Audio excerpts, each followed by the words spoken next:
Bagaimana dia mempunyai sikap yang benar dan tetap berusaha secara maksimal.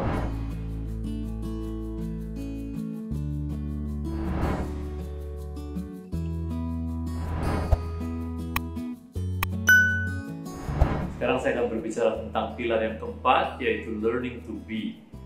Ini adalah tentang melatih dan mendidik anak-anak menjadi manusia yang seutuhnya, yang secara holistis dia menjadi individu anggota keluarga atau komunitas dan warga negara yang bertanggung jawab.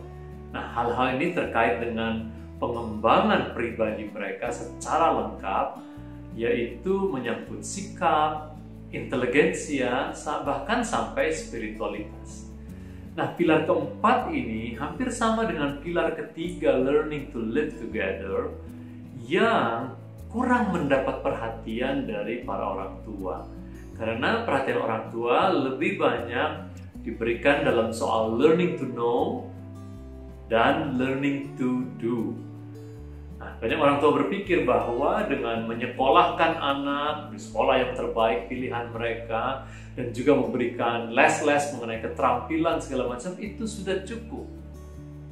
Nah, semua itu baik tentunya. Namun saya bertemu dengan banyak anak remaja dan bahkan anak muda yang tidak menunjukkan kematangan yang cukup untuk umurnya. Juga saya bertemu dengan anak-anak muda yang secara angka-angka akademis, itu pilar pertama ya, itu baik sekali. Apakah rapornya atau ijazahnya, bahkan anak-anak muda sarjana yang lulus dengan cum laude, tapi tidak menunjukkan kepercayaan diri yang cukup, tidak menunjukkan kinerja, tampilan yang baik, yang matang sebagai orang muda.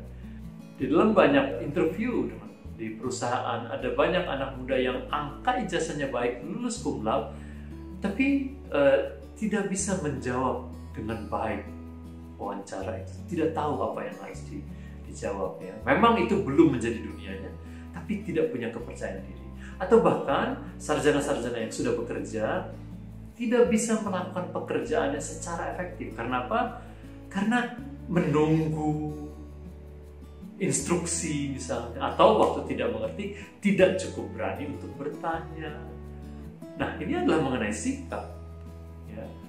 Dan kalau anak-anak itu pintar di sekolah, itu adalah pendekatannya, mereka terima soal, mereka menjawab. Mereka terima pelajaran, mereka mempelajari, menghafal, dan menjawab soal-soal ujian. Dalam sekolah, strukturnya seperti itu selalu. Diberi soal, dijawab. Diberi soal, dijawab. Dan di dalam hidup bermasyarakat, di dalam pekerjaan, itu tidak seperti itu. Tidak selalu kita menerima soal dan menjawab soal.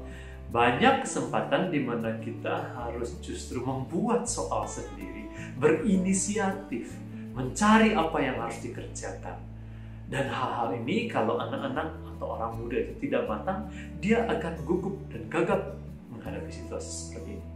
Maka kita perlu melatih anak-anak kita sejak pra-remaja, sejak remaja sampai mereka muda untuk punya sikap-sikap dan prinsip-prinsip serta nilai-nilai hidup yang baik.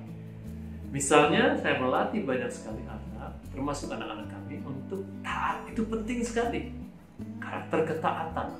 Supaya dia dengan segera dan senang hati melakukan perintah atau aturan dari otoritasnya.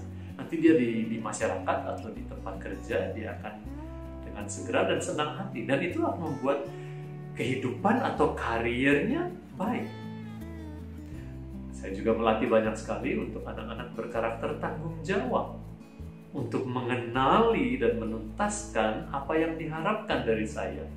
Dia harus mengenali sendiri, bukan selalu menunggu apa yang ditugaskan, tapi mengenali dan mengerjakan secara tuntas.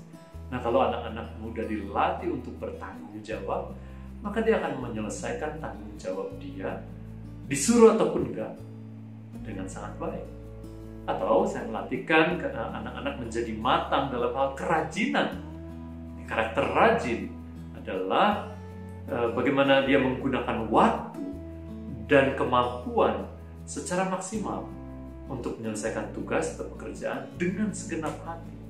Kalau dia menjadikan itu prinsip dan nilai hidupnya, dia akan maju terus di dalam karier pekerjaan dan juga di dalam berorganisasi, di dalam bermasyarakat. Tahu saya melatihkan juga karakter daya tahan misalnya. Bagaimana dia mempunyai sikap yang benar dan tetap berusaha secara maksimal justru waktu dalam keadaan yang tidak menyenangkan atau dalam keadaan tertekan. Nah, ini penting sekali untuk dimiliki oleh anak-anak muda dan dia jadi matang. Orang-orang muda yang punya karakter-karakter seperti ini, dia akan percaya diri walaupun misalnya secara akademis dia kurang pintar. Tapi kita butuh orang-orang yang matang dan siap melakukan apa saja dengan baik di dalam pekerjaan dan untuk berkontribusi di masyarakat. Oleh sebab itu, saya betul-betul menitipkan pesan kepada para orang tua di dalam rangka learn from home sekarang ini saatnya berpikir bagaimana melatih anak-anak di dalam learning to be. Bagaimana mereka jadi lebih berkarakter, bagaimana mereka menyimpan hal-hal itu menjadi prinsip dan nilai dalam hidup mereka dan melakukannya, dan ini akan menjadi bekal yang baik. Nah, Anda mulai waktu learn from home ini dan terus mengerjakannya. Nanti setelah masa yang tidak normal ini, justru masa berikutnya itu yang kita perlu mendidik dan melatih anak-anak kita di dalam pilar yang keempat. Dengan demikian, anak-anak kita akan siap mengarungi kehidupan, melakukan pekerjaan dengan baik, dengan pribadi yang matang. Dan 4 pilar itu kita latih secara seimbang. Mereka punya bangunan pribadi yang seimbang pilarnya dan bangunan kuat. Kalau pilar itu tidak sama tingginya, dia akan roboh dan tidak kuat menghadapi kehidupan dan segala macam beratnya apa yang harus dihadapi dalam karier, dalam bermasyarakat.